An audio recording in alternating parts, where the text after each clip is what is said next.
Estamos online. Não entendi. Estamos Tá, online. tá. Eu vou compartilhar aqui, tá? Você manda o link lá para o grupo? Vou compartilhar também.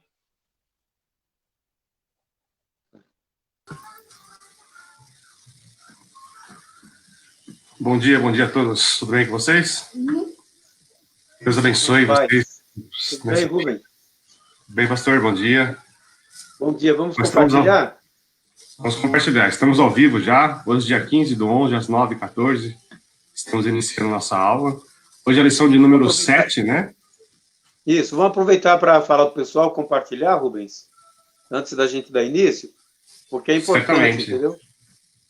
Com certeza. Bora lá. Pessoal aí que está conosco aí no grupo do WhatsApp, nós já mandamos os links aí no grupo, né? Estamos compartilhando, mas você tem aí no seu a setinha aí, o item de compartilhar essa live, né? Para que outras pessoas possam participar conosco, possam também interagir, né? Mandando mensagens aqui, inclusive eu estou abrindo aqui o Facebook para acompanhar as pessoas que estão ao vivo conosco nesse momento. E vocês que estão aí podem mandar a mensagem de vocês, estaremos aqui dando atenção, respondendo na medida do possível. Hoje passou aqui com a gente também, o André, são pessoas aí que estão preparadas para responder os questionamentos, então sejam muito bem-vindos à aula de hoje. Hoje, dia 15, né, estamos aí na questão de um dia eleitoral, né, dia de votação, então serão os objetivos da aula de hoje, para que você não perca a aula, mas também possa se programar aí no seu dia para fazer o seu papel como cidadão. Certo? Se o senhor quiser iniciar com uma oração. Vamos. Na verdade, eu estou compartilhando. Eu gostaria até de fazer aí um apelo para as pessoas que já estão assistindo, né? Para compartilhar com os amigos, para a gente poder ter um trabalho assim bem movimentado, né? E seria até interessante que as pessoas que participam conosco façam perguntas para a gente poder ir interagindo com o público, tirando dúvidas, porque é uma escola, né? E nada melhor do que as pessoas terem a liberdade, né? Também de se expressar, de demonstrar suas dificuldades dentro de um tema super interessante, que é esse, né? Que vai falar nesse dia sobre a teologia de Bildade. Então, existe uma série de coisas para a gente poder aprender, e uma das formas que é muito interessante é o questionamento, são perguntas, né, que o público, de repente, pode fazer para mim, para você, para o André, e a gente está aqui à disposição. Quero deixar isso aí já colocado aí para os ouvintes, né, os participantes, e vamos aproveitar para poder mandar esse link aí para muitas pessoas serem abençoadas. Ok? Vamos orar então? Bora lá. Vamos orar aqui.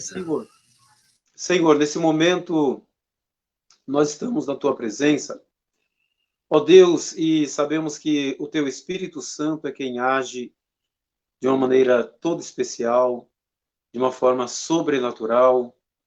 Ó Deus, principalmente vivendo essa fase que estamos vivendo em nosso país, de mudança política, Senhor, onde nós temos a oportunidade de escolher aqueles que vão reger o nosso município.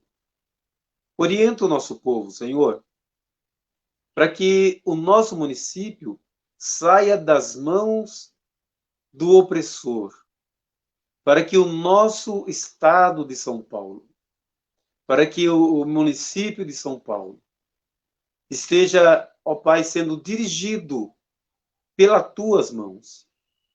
Que o teu povo seja, Senhor, orientado por ti.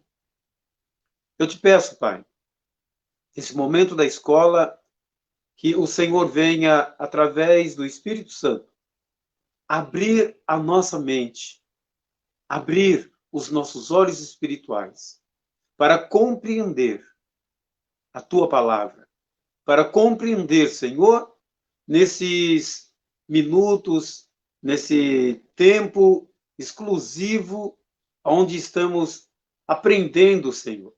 Venha orientar-nos de acordo com o teu parecer, de acordo com o teu Espírito Santo.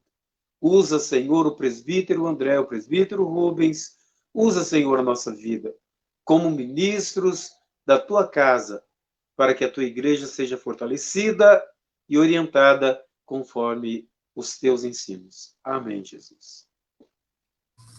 Graças a Deus, pastor, é um dia realmente de decisão para nós, né? É importante todos fazerem a parte deles, né? Agradecemos também as pessoas que estão oferecendo trabalhos hoje. Na nossa igreja eu sei de pelo menos 3 pessoas. O Rony está trabalhando hoje, a Tati, a Thaís também estão lá como mesários, né? Nas eleições, que Deus possa abençoá-los. E por aqui vamos chegando aí. O pessoal conectando com a gente já. A Elaine está com a gente, a Leninha, o Elinho, a nossa irmã Conceição, a Raquel aqui também. Então, o pessoal já vai chegando para conectar. Enquanto nós vamos iniciando a lição de número 7, ok? A lição de número 7 vai trazer também a questão da sequência, né, do livro de Jó. E lembrando que a lição desse quarto trimestre fala sobre a fragilidade humana e a soberania divina, né? Lições do sofrimento e da restauração de Jó. Essa lição de número 7 vai dar sequência à lição de número anterior, a número 6, né? Vai falar sobre um dos amigos de Jó, que acompanhou ele durante esse sofrimento, e vai falar sobre a teologia de Bildade. E aí vem uma pergunta em cima dessa teologia, né? Se há sofrimento, há pecado oculto? Então, é sobre esse texto que nós vamos discorrer aqui a aula de hoje, né? Então, esse, deixo claro que é o pensamento de Bildade, tá? Um dos amigos dele. Então, nós vamos dar andamento nisso, que a Bíblia deixou claro, porque, assim como nós, né, outras pessoas também, têm pensamentos diferentes. Mas vamos seguir na orientação bíblica, mas a Bíblia não deixou de mencionar a ideia dos amigos, né, como na aula passada, nessa aula e na próxima aula, a aula passada foi de caso, hoje de Bildade, na próxima aula, um terceiro amigo de Jó. Cada um vai dar sua pitada ali, do pensamento que achava que o porquê do sofrimento de Jó. Então, hoje será de Bildade. Para vocês que estão acompanhando com a gente aí, o livro de Jó, no capítulo 4, no versículo 7 e 8, é o textuário de hoje que diz: se teus filhos pecaram contra ele, também ele os lançou na mão de sua transgressão. Então, esse era o pensamento, né, de Bildade. E entrando aqui na leitura bíblica em classe, nós vamos para o mesmo livro de Jó, né, passear por alguns capítulos, que traz aqui as falas de Bildade, né, alguns trechos que foram extraídos do livro no capítulo 8, no capítulo 18 e também no capítulo 25. Então, peço que vocês acompanhem conosco aí essa leitura bíblica em classe, que diz: então respondeu Bildade, o suíta, e ele disse: até quando falarás tais coisas, e as razões da tua boca serão qual vento impetuoso? Porventura perverteria Deus o direito e perverteria o Todo-Poderoso a justiça? Se também teus filhos pecou contra ele, lançou na mão da sua transgressão. Então Bildade respondeu o suíta e disse, no capítulo 18: até quando usareis artifícios em vez de palavras? Considerai bem, e então falaremos. Por que somos tratados como animais e como imundo aos vossos olhos? Ó, tu que despedaças a tua alma na tua ira, será a terra deixada por tua causa? Remover-se-ão as rochas do teu lugar? Então, sintam que eram perguntas, né, eram questionamentos que machucavam, assim, diretamente a Jó. E aí, lá no capítulo 25, ele respondeu também, outro ponto, e disse: com ele estão domínio e temor. Ele faz paz nas suas alturas. Porventura, tem número os seus exércitos? E para quem não se levanta a sua luz? Como, pois, seria justo o homem perante Deus? E como seria puro aquele que nasce da mulher? Olha, até a lua não resplandece, e as estrelas não são puras aos seus olhos. E quanto menos o homem, aqui machucou, que é um verme, e o filho do homem, que é um bicho. Então, falaremos acerca desses versículos, né? Essas menções. Mais uma vez, lembro que aqui eram apontamentos, né? Pensamentos, segundo a teologia, o estudo do porquê Deus, na visão de Bildade, estava fazendo com que Jó passasse por aquele momento. Então, na visão dele, basicamente, era se tinha sofrimento, algum pecado tinha ali oculto, de Jó, dos filhos dele, coisa e tal, né? Então, pastor André, esse é o ponto que nós traremos hoje, né? Mas eram coisas que machucavam diretamente, né? Mexiam muito no sentimento do Jó, não é verdade? Sim. Interessante. Deixa o André fazer o primeiro comentário.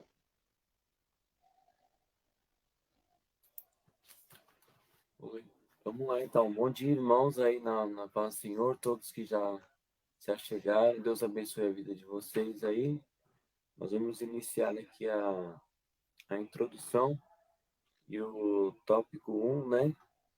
A introdução eu vou estar lendo para vocês, para aqueles que chegaram agora se situarem aí no tema.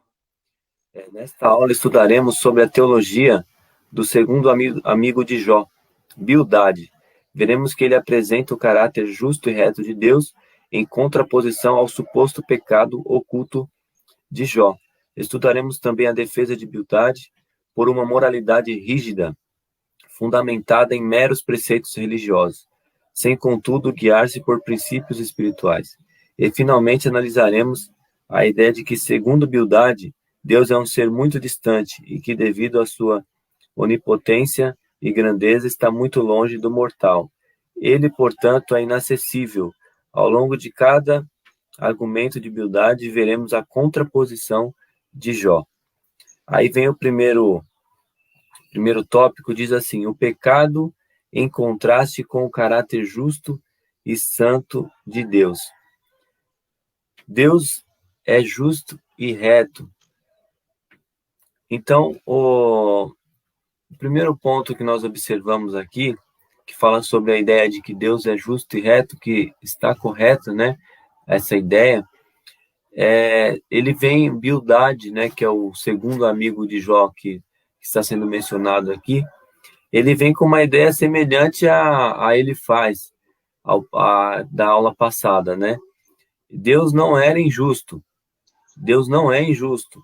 Então, ele não poderia punir pessoas boas. Então, ele vem com essa mesma ideia que é dentro desse tópico que nós estamos falando aqui. Deus é justo e reto.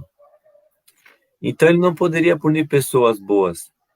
Então, ele faz uma afirmação ali muito forte, né, que diz que os filhos de Jó pereceram porque eram maus, né?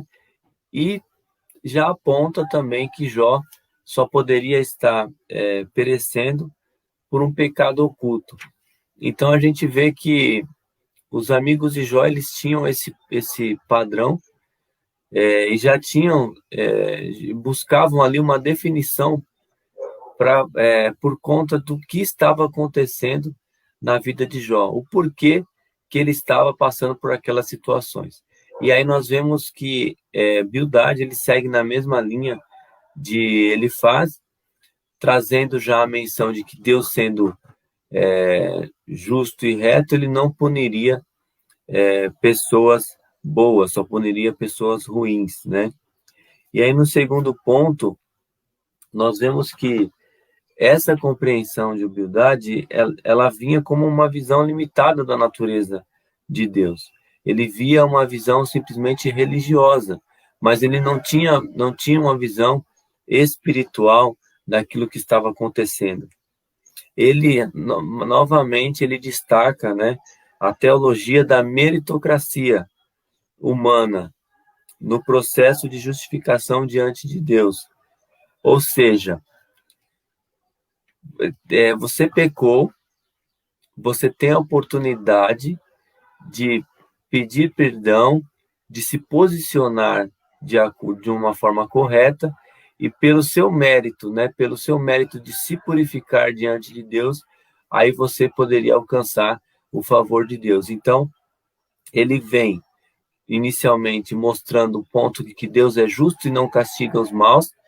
Depois ele vem apontando para Jó que Jó, pela meritocracia humana, ele poderia buscar o perdão de Deus e, assim, o respaldo para o fim do flagelo, né? E no ponto 3, nós observamos que, diante desses dois pontos, né, nós vemos que o poder de Deus é soberano e se faz uma pergunta, né? Como o homem pode se justificar diante de Deus e merecer, né, o perdão?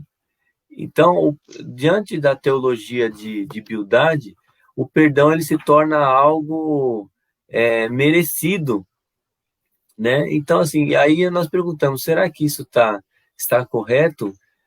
O perdão ser algo merecível diante da soberania, diante da santidade de Deus?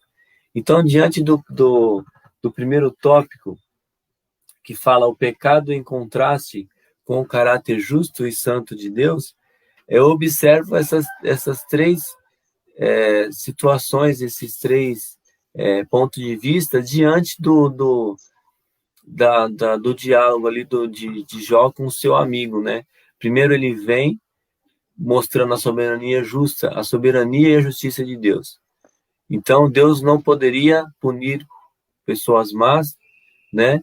Depois ele vem tratando da meritocracia humana, ou seja, o mérito que se tem quando se posiciona para se buscar o perdão através do arrependimento. Então, o ser humano acaba se tornando merecedor do perdão. E aí surge uma questão, será que isso é realmente possível? Merecer o perdão? Né? A gente tem que pensar na graça para responder essa pergunta. Então, nesse primeiro tópico, a gente observa esses três pontos aí e deixo aí para o pastor, para o Rubens complementarem aí. A questão, assim, o termo merecimento, né, que ele não é o termo bem colocado nessa questão, porque não é por um mérito, mas é por uma conquista. Na lição passada, eu fiz menção de algo em relação a uma visão global da vida do ser humano, né? Que Jó, ele era uma pessoa que recebeu um testemunho, né? Do próprio Deus. Deus falando sobre a justiça, sobre a fidelidade de Jó. Então, era uma pessoa íntegra, de um comportamento que agradava a Deus. Mas só que é interessante a gente abrir essa visão, que foi já quando ele faz aquele comentário sobre Jó. Então, a gente já percebe o seguinte: por que Jó sofreu? Deus foi injusto? É até o tópico aqui dessa lição. Deus foi injusto? Nunca Deus praticou injustiça, né? Porque Deus é justo, Deus é reto. Agora, para que Jó passasse por isso, seria necessário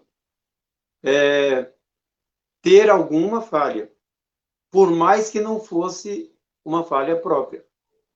Porque senão Deus não permitiria que o mal viesse. Porque, na verdade, nem existiria essa batalha entre o bem e o mal.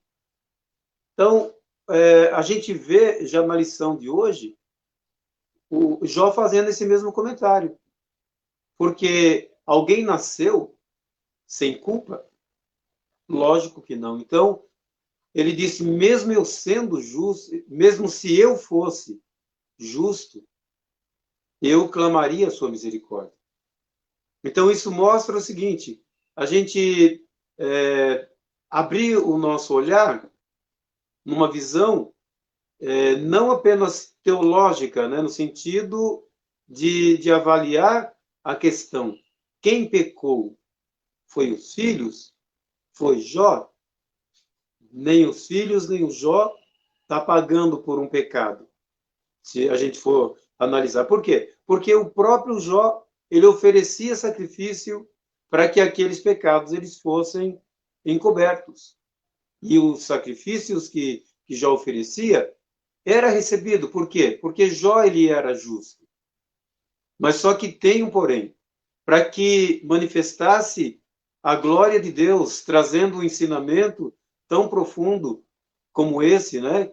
Através da história de Jó, que nós aprendemos que muitas vezes não é porque nós estamos cometendo um erro que o mal vem. O mal vem porque ele já foi instaurado, foi estabelecido, ele tem uma base, uma plataforma, né, onde ele atua, que é na natureza, no pecado natural. Então, quando a gente pensa na história de Jó, a gente abre um leque assim no nosso olhar, não apenas para aquela situação específica. O que a gente encontra aqui, tanto em Elifaz como em Bildade, a gente vê um aproveitar de uma situação. Aquele que é amigo, Elifaz é amigo, Bildade é amigo, mas não mede as palavras para poder criticar o amigo. Então, isso fala da natureza humana, que muitas vezes nós, ao invés de avaliarmos a questão dentro de uma visão ampla, uma visão espiritual, a gente tem um critério muito humano de julgar as coisas, e a gente julga sempre dentro dos nossos critérios. E acabamos por não entender os critérios divinos. Então, se a gente pegar, eu espero que eu esteja me fazendo entender daquilo que eu estou tentando expressar. É pegar a vida de Jó. Jó, ele era um camarada ilibado, um camarada que não tinha uma acusação divina. Ele teve um testemunho divino. Agora, o homem, o amigo, consegue enxergar em Jó alguma coisa, porque senão ele não estaria passando por isso. Mas agora a gente, como o André colocou, Deus ele foi injusto nisso? Não. Por que ele não foi injusto? Porque a natureza humana dá base para que o mal aconteça. Então, na nossa vida natural, nós vivemos ganhos e perdas. Vivemos situações, sabe, de êxito, como também algumas situações de derrotas.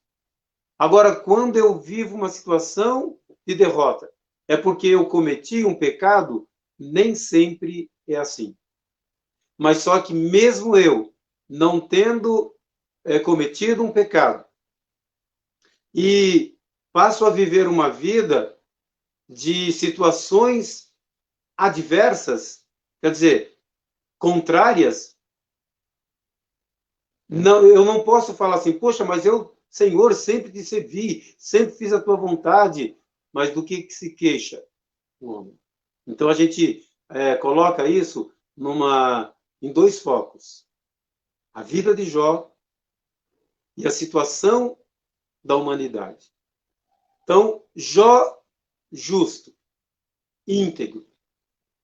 E ali uma situação em que manifesta na vida de Bildade, tanto quanto de Elifaz, aquilo que está dentro do ser humano.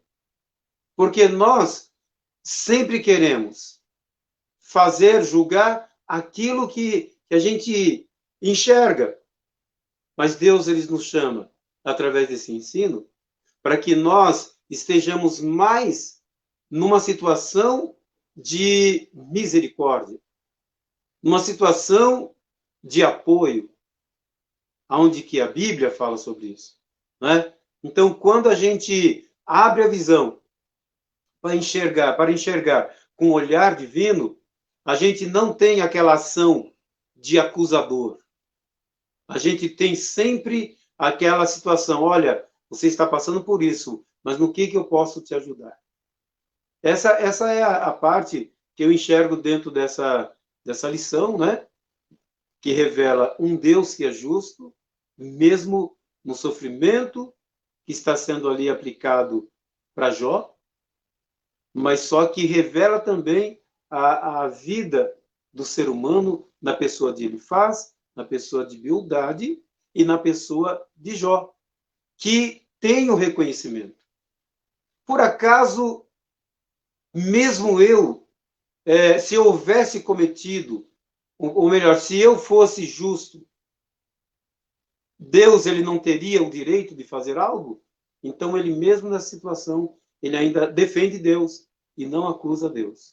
Mas ele entende que a natureza humana ela está debaixo de uma sentença e que o mal existe por conta dessa situação, que acaba concordando também com a teologia dos dois, né? Porque o mal só vem porque há uma legalidade. É isso.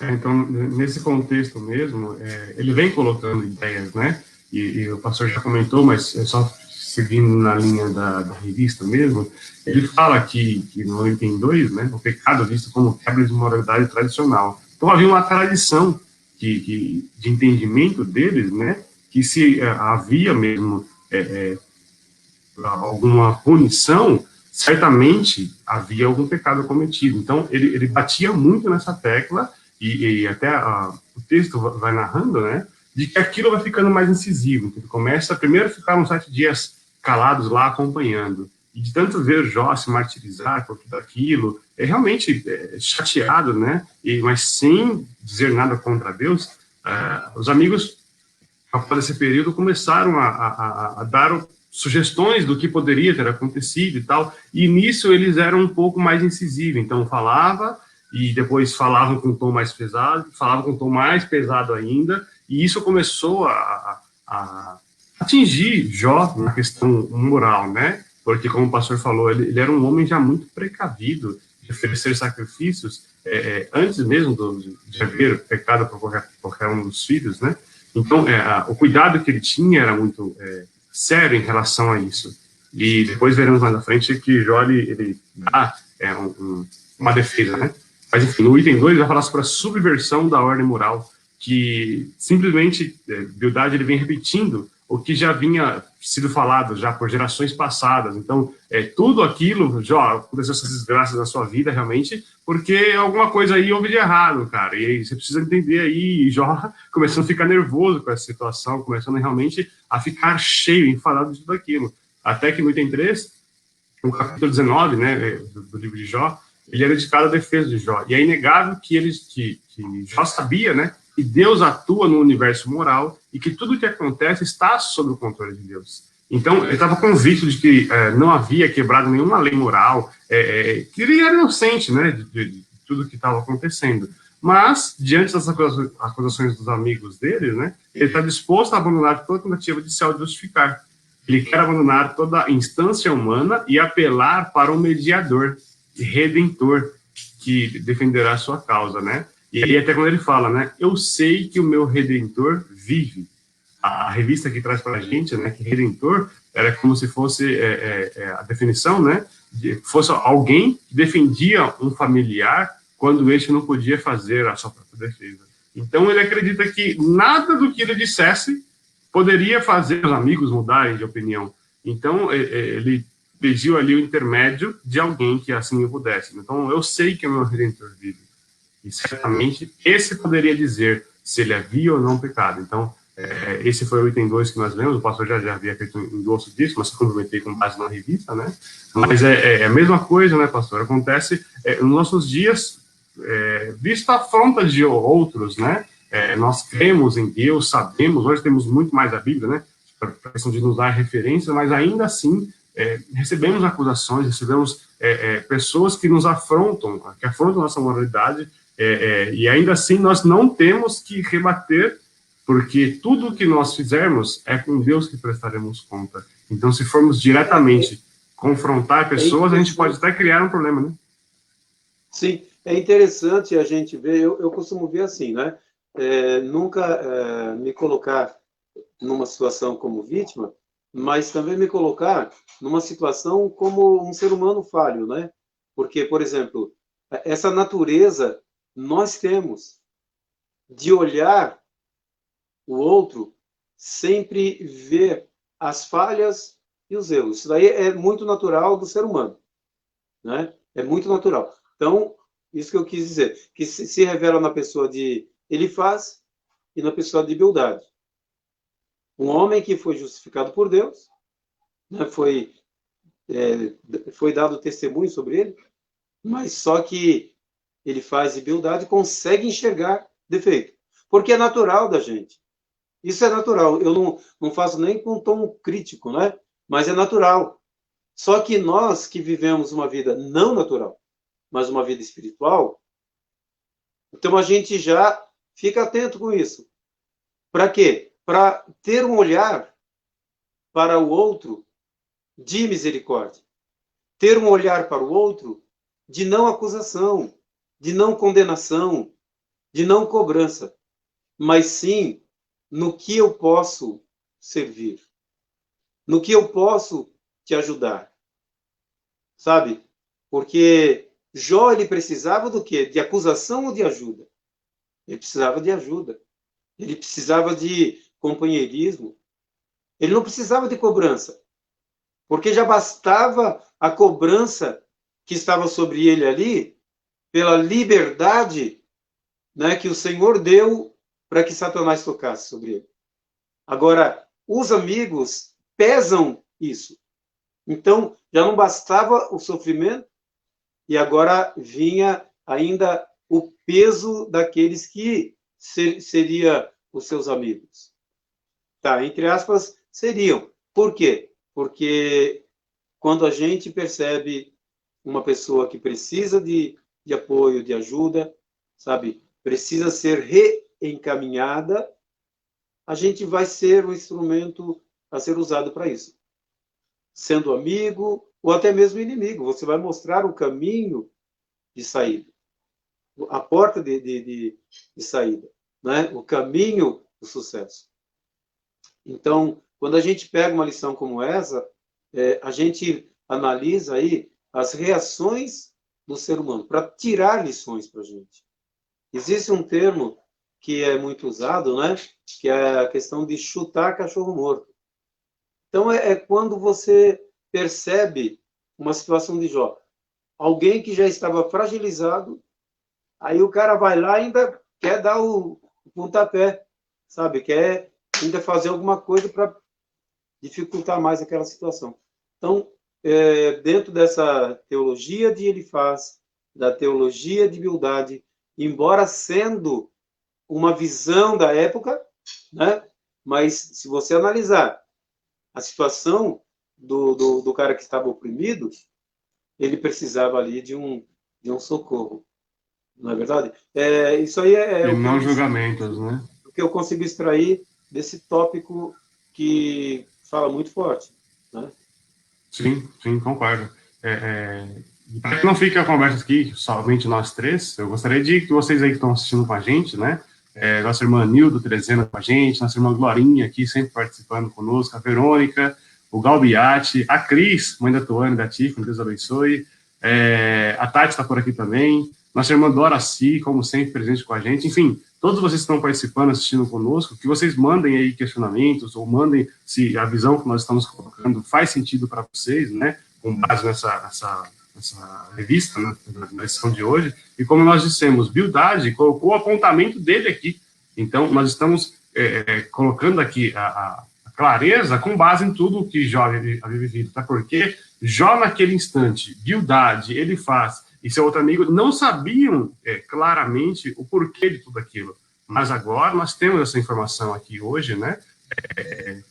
Para confrontar, né, o momento que ele vivia, que é algo totalmente diferente. Mas, contudo, mostrando que a posição de Jó foi uma posição realmente de um servo de Deus. Isso que nos alegra, nos traz aí posso dar uma ideia, postura interessante. Pois não, pastor. André, Você consegue elaborar uma questão, uma pergunta, para a gente lançar para o pessoal? Aí o pessoal já vai respondendo, porque dentro das questões, aí eles vão manifestando também as suas dúvidas, vão manifestando a sua forma de ver, e a gente consegue até interagir melhor. Ou André, ou você mesmo fazer algumas Legal, interrogações. interessante. Pode ser, André?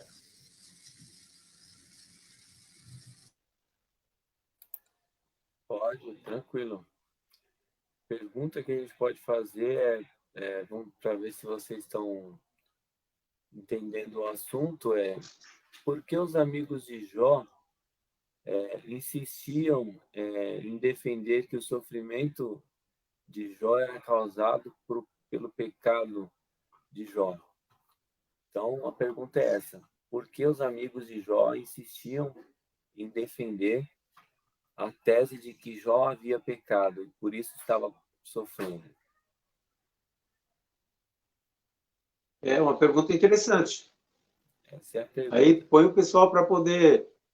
Essa pergunta coloca o pessoal para pensar um pouco, né? Será que tinha alguma base? Pergunta que o André está fazendo, né? Por quê? Por que eles fazem esse questionamento? Será que tinha alguma base? Qual era essa base? Né? Que inclusive já foi até citado, né, André? Você já falou bastante sobre isso aí, né? Que era justamente a questão da época, né? Mas vamos deixar o pessoal aí mandar as respostas. Beleza. Então, enquanto o pessoal se prepara para responder aí, quero fazer um comentário sobre a questão da religiosidade, né? O pastor estava falando sobre o comportamento dos amigos de Jó, que não acabaram por não apoiar, não trazer um apoio no momento em que ele precisava, né? Mas não só por não trazer o apoio, mas eu também observo que eles tinham uma mentalidade engessada, né? A única forma que eles entendiam que aquela situação poderia ser resolvida era através de Jó confessar um pecado. E aí que vem o enfado de Jó, né? Então imagina, por exemplo, Rubens, né? Rubens vai conversar com um amigo e fala assim: eu estou passando por situação tal. E o amigo fala para o Rubens, confessa aí o teu pecado, porque você tá passando por essa situação porque você pecou.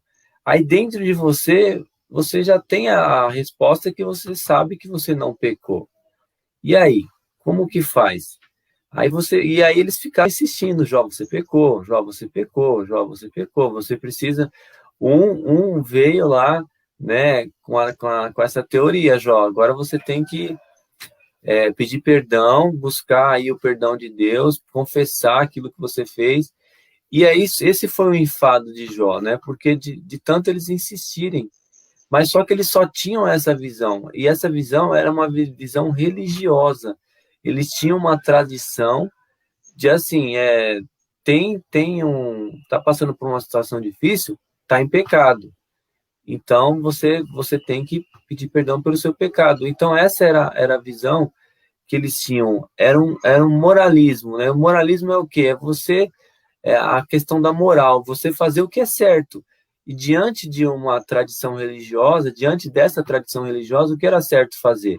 Era certo pedir perdão, era certo chegar lá e falar: ó, eu pequei, eu fiz o que era mal e preciso de perdão. Só que Jó não tinha. Então, como que ele ia fazer? Ele ia pedir perdão pelo quê? Né? Então, ficava aquele dilema, ficava aquela situação em que os amigos de Jó falavam, e Jó contrapunha aquilo que eles falavam, porque o que eles falavam não tinha uma base real na vida de Jó. Era só um moralismo baseado numa tradição religiosa. Trazendo para os dias de hoje, a gente tem que ter essa preocupação em não ser pessoas religiosas, ou seja, apegadas em pensamentos que engessam, né, o poder da graça. Né? Se eles tivessem tido uma visão espiritual, eles entenderiam que Deus, ele além de ser justo, ele também é amoroso, é um Deus gracioso, né? É um Deus que derrama graça e tem misericórdia. Mas eles não aplicavam essa visão, porque a visão deles estava engessada, uma visão religiosa, então eles não alcançavam a visão espiritual das coisas.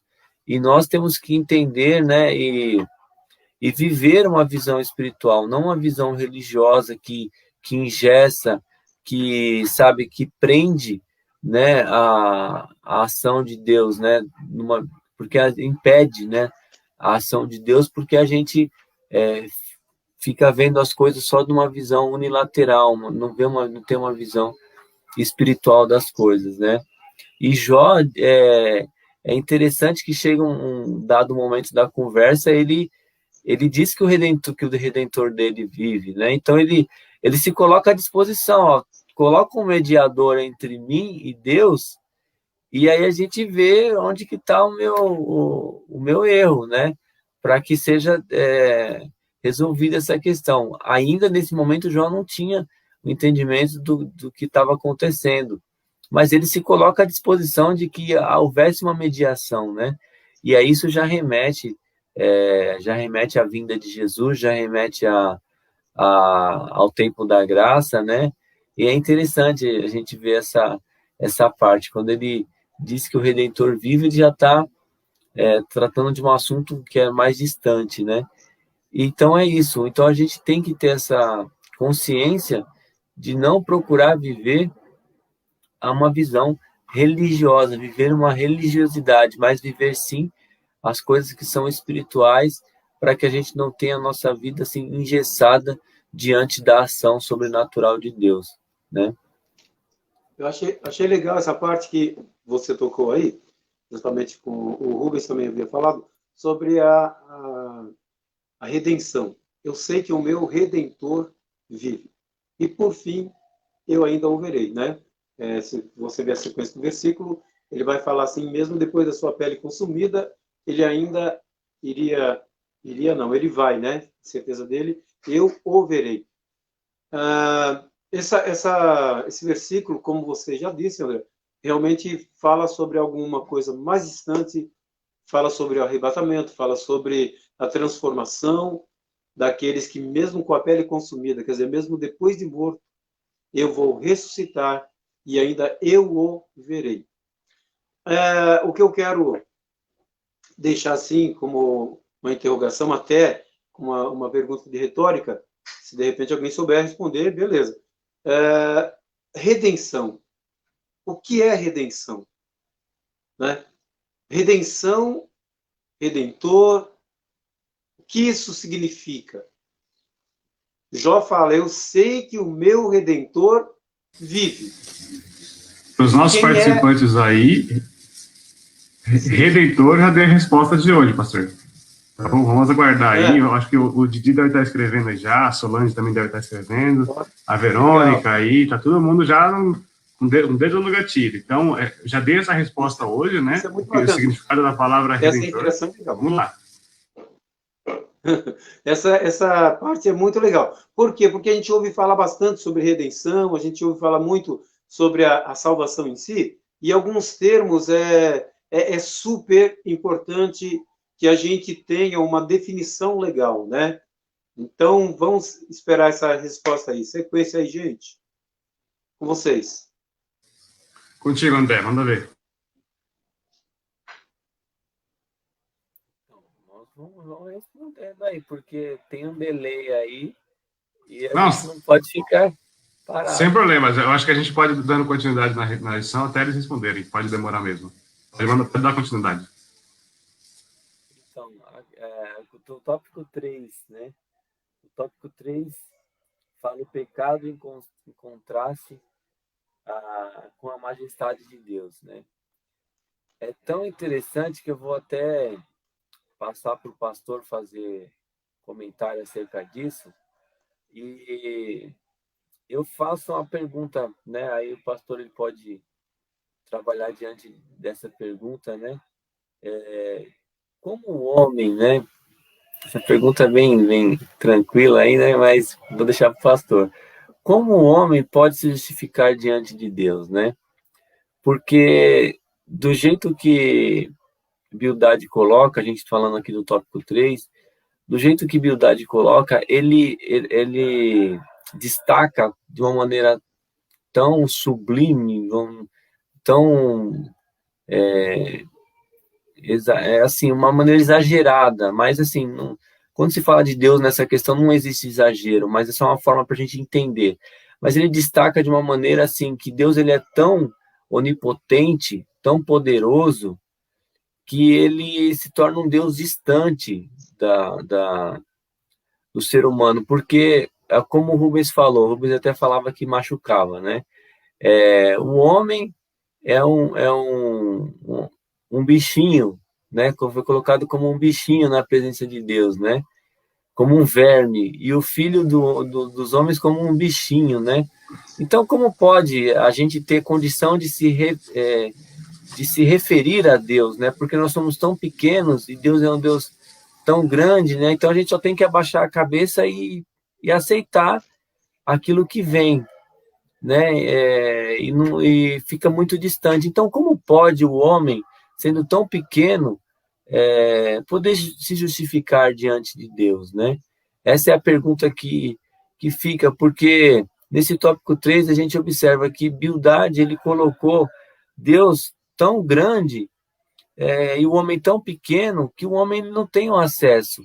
E aí, pastor, como é que fica esse acesso humano a Deus? É possível o homem ter esse contato, ter esse acesso e viver uma vida próxima de Deus? Sim. É super interessante esse tópico, realmente, e essa pergunta é muito coerente. Quando a gente vê aí a grandeza de Deus, que aí usa-se o termo até de onipotente, né? Grandeza em poder, ele tem todo o poder, ele está no controle de tudo. Mas só que a gente não pode esquecer de que ele também é onipresente. Por mais que seja um Deus grandioso, nós temos aí um Deus gracioso, um Deus misericordioso, e não podemos esquecer a nossa história. Quem é o homem? Agora, olhando o homem, eu vou defender essa tese ao inverso, de uma forma antagônica, de uma forma contrária. Eu vou colocar agora o homem numa posição mais elevada. Porque na mente de Jó e na mente humana, quem é o homem diante de Deus? É uma comparação que não tem nem como você pensar. Não dá para você colocar em graus comparativos, entendeu? Então, só que tem o seguinte, agora, quem é o homem no olhar divino? Então, muda tudo.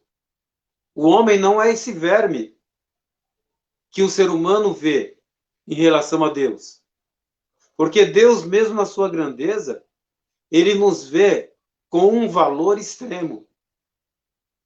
Porque o preço que ele paga pelo ser humano é um preço incalculável.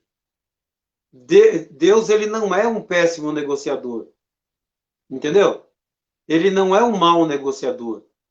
O mau negociador, ele pagaria um absurdo por um negócio que não valeria nada. Mas Deus pagou um absurdo porque ele sabe o verdadeiro valor do homem. Tá, então, em primeiro lugar, eu mudo essa forma de ver o ser humano. Nós não temos que nos ver como esse verme desgraçado, quer dizer, sem a graça, né? Mas nós temos que ver a nossa vida com o olhar divino. O olhar do nosso adversário é o olhar de nos colocar lá embaixo, rasteiramente. Mas o olhar divino é de nos colocar em lugares altos. Quando o Senhor ele paga o preço para que nós saiamos do pó ele fala, meu, isso aqui vale muito. Por mais que esteja aí no meio do brejo, por mais que esteja aí embrenhado aí nesse lodo de pecado, mas é a minha imagem e a minha semelhança. Quem é o homem? A resposta é, o homem é a imagem e a semelhança de Deus. Então, eu uso aí uma tese inversa daquilo que defende a visão humana. Então, por mais que nós não devemos ter no nosso coração aquele sentimento de que eu sou, eu posso e eu faço. Não. A gente sempre vai nos ver como um ser humano dependente de Deus, mas só que a gente não é esse verme, a gente é uma propriedade divina, a gente é filho de Deus, a gente tem um poder sobrenatural dado por Ele. Então, aí muda tudo. Nós não somos justificados pelas nossas próprias justiças, e Jó entendeu isso, não é? Jó entendeu isso, ele falou, eu vim da natureza pecaminosa, mas o meu Redentor, alguém pagou um preço, alguém me tirou de lá, alguém me colocou no lugar certo, louvado seja Deus. Aí muda tudo, né? Então, a gente já fala um pouquinho aí de autoestima, né? Então, quando você se olha como um bichinho, como um desgraçado, como um cara que só vive no erro, só tem aquele sentimento para baixo, não, levante a sua cabeça, sabe? Por mais que os teus amigos se apontem, Deus, ele tem um lugar excelente para te colocar. E para isso, ele pagou o preço para que você pudesse desfrutar do melhor de Deus. A tua justificativa não está em você mesmo. Porque quem somos nós para termos as nossas justificativas baseadas em nós? Não somos nada. Realmente não. Mas Deus nos olhou com um olhar diferente. E nos valorizou, nos colocando na posição certa. Né? A Bíblia fala assim que ele nos elevou. Ele nos elevou. Ele colocou nas regiões celestiais. Por quê? Porque ele já reconhecia no ser humano uma condição superior a tudo isso que a humanidade estava vivendo. Mas só que para isso ele coloca a pessoa divina do Redentor. Isso ajuda até na resposta. Então, a pergunta que você lançou, André, é muito interessante, porque quem é o homem? Agora, quem é o homem em que olhar? No olhar humano ou no olhar divino? Não é? Tá aí.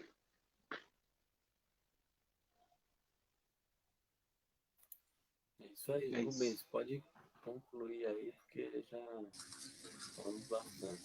Legal. Então, sobre a pergunta aqui que nós fizemos inicialmente, né, por que os amigos de Jó insistiam em defender a tese de que ele estava sofrendo por conta de algum pecado, né? Que é basicamente o que era vivido na época, né? Então, havia meio que uma tradição que se havia consequências, né, se estava sofrendo algum mal, algum pecado tinha cometido. Então, por isso que Bildade, ele faz, e eu esqueci o nome do último amigo dele, também insistiam dessa forma, a fim de colocar, Jó, você fez alguma coisa, cara, por isso que você está sofrendo. E o pastor perguntou, né, ao pessoal o que seria redentor e redenção. Então, redentor é alguém que defende um familiar que não pode fazer a sua própria defesa. E redenção, o pastor quer responder? Ninguém respondeu? Não, nobody. Não, redenção é o ato, né, de se redimir. E que ato é esse? Era um preço pago para que a pessoa fosse isenta, redimida, isenta de culpa, né? Então, o Redentor, ele pagou um preço para te tirar a sentença do pecado, do erro. Cristo é o nosso Redentor. Cristo pagou o preço do pecado que nos levaria à condenação eterna. e ele nos redimiu. Né? E no tempo da lei, um parente remidor, ele pagava as dívidas de um outro parente para que ele não fosse levado a ser escravo, escravizado. Então, as suas culpas eram pagas por um parente remidor. Então, é o significado da palavra redenção. Então, quando você fala sobre Cristo como redentor, está falando sobre o preço que ele pagou. Agora, quando se fala sobre o ato de redenção, aí a gente vê aí o sangue derramado, que nos redimiu, né? O preço que foi pago. A própria vida, o seu próprio sangue, foi o preço que foi pago para que nós, hoje, tenhamos, né, esse direito de dizer: o meu Redentor vive, eu sou justificado. Não há culpa em mim, porque Cristo levou sobre si todo o meu pecado. Isso é, se eu faço a confissão no nome dele. Ok? Ok. Obrigado, pastor. Então, já deixei até escrito aí, que é o que o pastor colocou. Então, concluindo a lição de hoje, né, disse que nós seríamos objetivos, né? Nós vimos que aqui havia, então, o debate entre Bildade e Jó, né? Que ele assumiu ali alguns contornos teológicos muito relevantes. Inclusive, na leitura bíblica em classe, eu coloquei os 3 discursos dele, né? No capítulo 8, 18, no capítulo 25. E aí, em cada um desses discursos, né, ele põe em destaque a sua crença, aquilo que ele acredita. Então, ele não crê, deixa bem claro, ele não creu na inocência de Jó. Por isso, ele atribuiu o seu sofrimento à existência do pecado. Existia pecado, por isso que Jó estava nessa situação. Então, assim, ele orientava Jó a viver segundo os ditames da tradição, e, como consequência, o empurra para o moralismo da natureza apenas religiosa.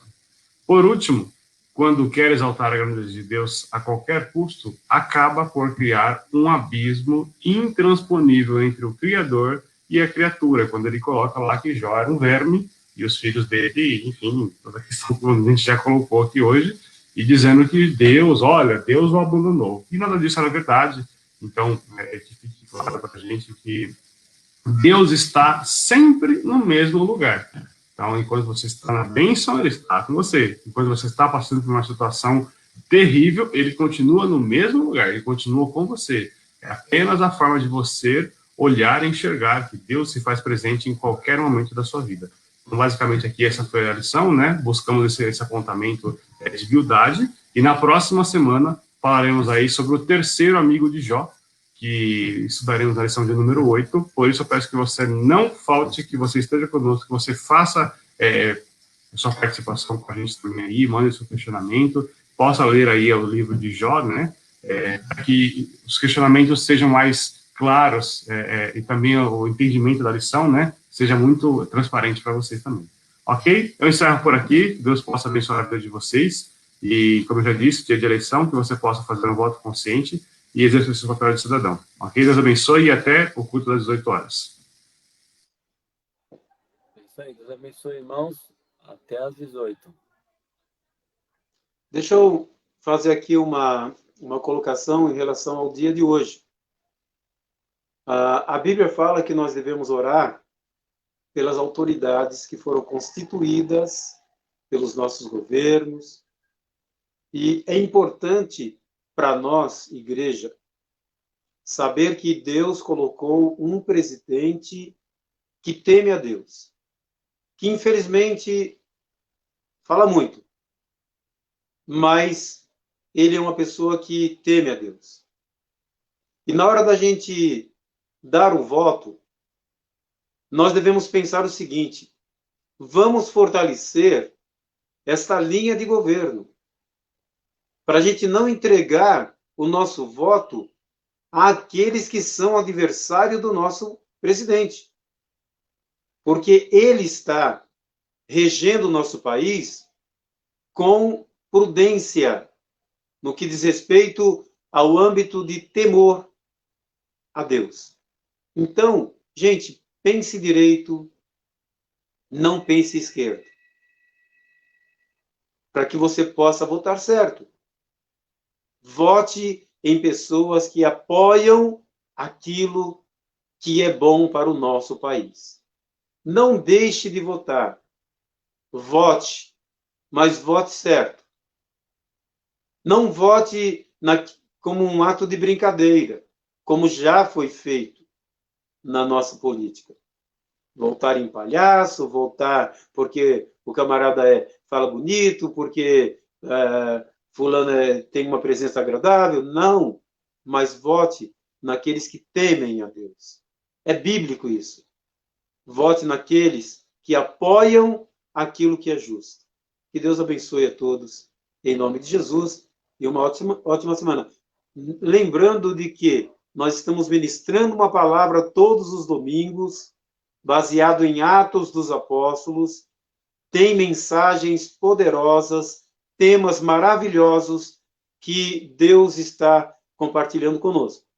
E hoje à noite nós estaremos ministrando, dando sequência a esses temas baseados lá no livro de Atos dos Apóstolos. Um abraço para todos, na paz do Senhor. Deus abençoe e até a próxima.